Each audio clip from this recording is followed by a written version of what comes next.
Hey everyone, this is Mr. Everything, and today I wanted to do a review for what I think is a must-have accessory for the Dualsense for the PS5. It's the NexiGo external battery pack for your controller. Much like the DualShock 4, the DualSense doesn't seem to have the greatest battery life. You know, maybe to some people it's okay, but coming from the Xbox with double A's, those double A's get at least 20 hours, maybe even more depending on which ones you use. I've been using a rechargeable play and charge kit since 2014, the same one. I was getting over 30 hours per charge. I'm probably still getting over 20 8 years later. So, I mean, that's just crazy.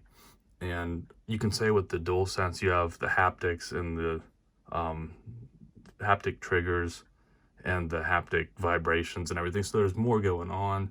And you have the light bar. But remember, the PS4 controller had the light bar, but it didn't have all those extra bells and whistles, and it had even worse battery life. So they did do a good job in making the DualSense a little bit better. It's probably around 6 to 8 hours depending on the game, but this is a very needed addition in my opinion. I believe this is just one of those generic China products, but it gets the job done. So as you can see, it does take up a pretty big portion of the back of the controller.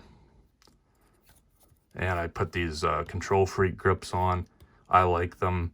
This is the big controller, so I got the thin ones. And then I like these are from the PS4, the Control Freak, the thumbstick grips. They help a little bit. They're a little bit better, and more importantly, you can see this wore down, keeps the actual rubber grips on the original thumbsticks from wearing out. And I put extended triggers on, so that's everything I did to my controller. But I think for most people, you kind of have to, unless you have a dock, which I don't want to have a separate thing plugged in, always drawing a little bit of power. So for me, it's just easier to have an extra battery pack on back. And here's the listing for the one I got. Again, there may be other ones out there, but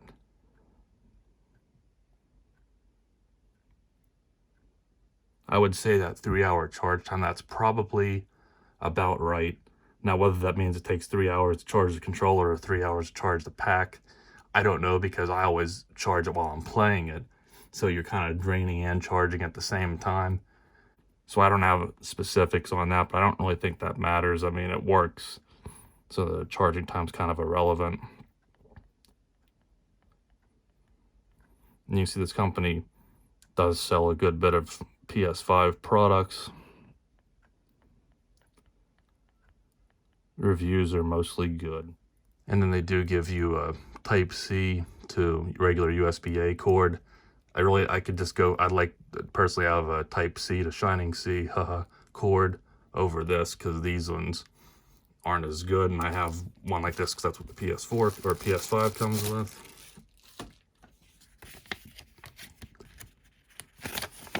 And in case this is of any importance, I have read it, but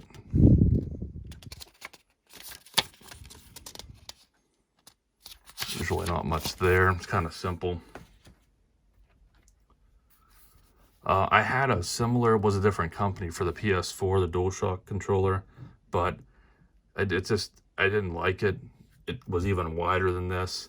It never really worked right. You turned it on and it would usually come back off within 30 seconds. It was hard to get it to stay on. You had to keep turning it on, and it would kind of charge it, but it never registered on the PlayStation that it was charging. But if it would stay on, you would notice that your controller would last a little longer. So it never worked right, to where this one at least actually works as it should. One thing I'd like to note is with this, this one simply attaches with this USB-C. It has a USB-C pass-through. So you charge this, and when you're charging this externally, it charges the controller first. Then once the controller is topped up, then it'll charge the battery pack. So that could be why it takes sometimes more than 3 hours to fully charge, because it's charging this first and then this. So maybe together it is about what they say. I don't really pay attention to it. It's convenient when I need some charge, it's there. So to me, that's what's more important over strictly numbers. But as you can tell, this is a pretty big pack on the back here. I like that it adds a little more weight. I like a heavier controller, but it'll move around. So there's an adhesive strip on here. So it lines up perfectly. So I just took it off, put it on, and it's not going anywhere now. Someone said, it was like one of the bad reviews, that they needed to update their controller, which I didn't even know there was an update. So I don't know, maybe this was like before I got it, when the update was already on it or something. And they said that you needed to plug the cable directly into the controller and that it wouldn't work through the pack. I can't speak to that, so just know that that might be an issue. I would think that by now controllers could just update wirelessly, but maybe not.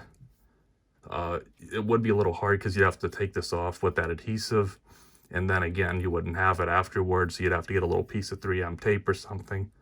But it is doable. To me, though, that hasn't been a concern, but you can see it does stick up a little bit, but it's not that big of a deal.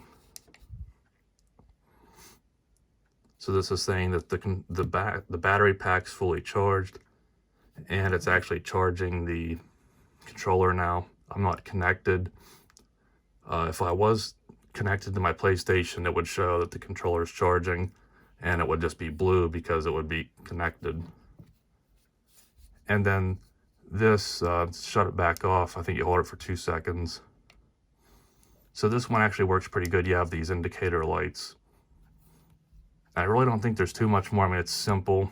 Again, the only thing, plug it in, it'll charge this, then it charges the battery pack. So the priority is to get the controller charged first. As far as, again, the battery life of the controller, without this, again, probably 6 to 8 hours. The actual only PS5 game I've played that has haptic triggers and is really drawing the most amount of energy out of the controller was Death Stranding. I would say, again, I don't have one play session that long, but adding them up, probably in the 6 to 8 hour range. So you're playing and then you get the controller low notification. You turn this on and it's the same deal. You can still play, but it's charging it at the same time. And it seems like by the time the controller is fully charged and this turns off, this will be down to 1 blinking light. So it seems, I think other reviews have said this, it's enough charge to fully top it off one time. There might be a wee little bit of juice left afterwards, but that's the only thing, you know, for as big as this battery pack is, it would be nice if you could get maybe 2 full charges. So you only get 1, so it effectively doubles the life. So you're looking probably more around 15 hours. Depends on how much you originally get. So still not near as good as what the simple 1 battery, if nothing additional, in the Xbox controller. So to me, it's a must-have because at least it gets you a little bit closer to that, what I'm used to in terms of battery life. Now, I don't think there's too much more to say. Unlike the last one for the PS4 with some other company that didn't work right, this one works perfectly. It pretty much matches perfectly in terms of color, like the notifications, like the button, the functions, the features make sense. It works. It effectively doubles the battery life. It is a little big and cumbersome, and it is adhesively attached to the controller, but to me, for the $17 or whatever, well worth it. I don't notice it on there. You kind of get used to kind of being on it. So you do bump it a little bit. It was annoying at first, but now I'm used to it. To me, it's well worth the money. If there's anything else I can help you with, but I think it's pretty straightforward. If anything, are there any other packs like this out there? Otherwise, I think this is the one you got to go with. It works great, and for the money, it's definitely worth at least giving it a try. So if you didn't know about it, I highly recommend it, and hopefully knowing about it helps you out there if you're looking for something like this that can improve your experience. So thanks for watching, and you'll see me in the next one. Have a good one.